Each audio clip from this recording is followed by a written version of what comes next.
On to North Beach now, still reeling from Tropical Storm Alberto just last month, now preparing for severe storm surge, all thanks to Beryl. It is an area prone to storm surge, as we have seen. It does not take that much. That area expected to see as high as some 5 feet in some places. And that's where we find our Michael Gibson joining us live from North Beach tonight to give us an update on conditions over there. So Michael, what all are you seeing?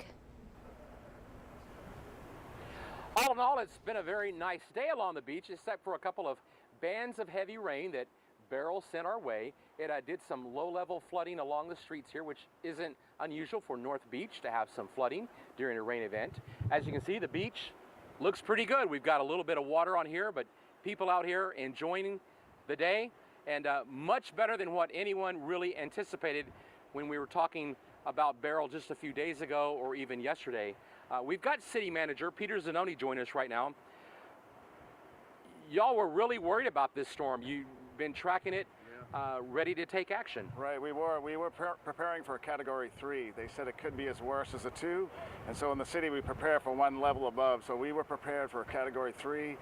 We had plans to have probably hundreds and hundreds of employees reporting to work tonight, sleeping on cots at the facility so they'd be ready tomorrow morning. Initially, tomorrow morning was the brunt of the storm. That was the initial forecast. All that has changed now that Beryl has moved way east. And so what we're seeing for hazards include some minor wind, gusts of 40 miles an hour, 50 miles on the beach, some coastal flooding, surges of 1 to 3 feet here at North Beach, and on the island up to maybe 4 to 5 feet. And then some rain, 1 to 3 inches or so, 1 inch in the watershed. So we won't be getting any replenish in our water resources from this, but nonetheless, we're still ready. We do have our Emergency Operations Center open partially. We will have teammates there overnight, through the night tonight. That includes our first responders, our public works crews, our IT department, and a few others that are essential in responding. So a much scaled back version, but nonetheless still open to protect the community. We never let our guard down until this storm's completely gone. We have been tracking this storm now for 9 days. We saw it 2 Fridays ago. We've been tracking it. It's hitting us now a little bit. We had a little storm that came through, a little rainstorm on our way here to North Beach. But we think that this type of rain is what we'll see in the wind and the surges.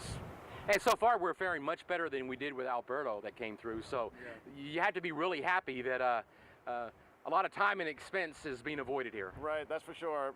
We're going to see tomorrow morning. We're hoping that we don't see those surges that brought a lot of brush and debris, eroded a lot of our dunes, and really put our beaches out of operation for many days. So hopefully we don't see that through this event tonight. Nonetheless, if we do, then we'll be ready to respond. With Tropical Storm Alberto, we were back in business within a few days, thanks to the city crews addressing things right away. That's Peter Zanoni, the city manager, who's been at it for several weeks now. Storms in the budget. Right. So 2 big items, but at least Beryl looks like it's pretty much been a dud for us, and that's a good thing. Back to the studios. Michael, thank you so much for that live report. Things do look pretty good out there on North Beach. As he saw, you could see folks walking behind him. Exactly. And thank you to City Manager Peter Zanoni for joining us for that live interview.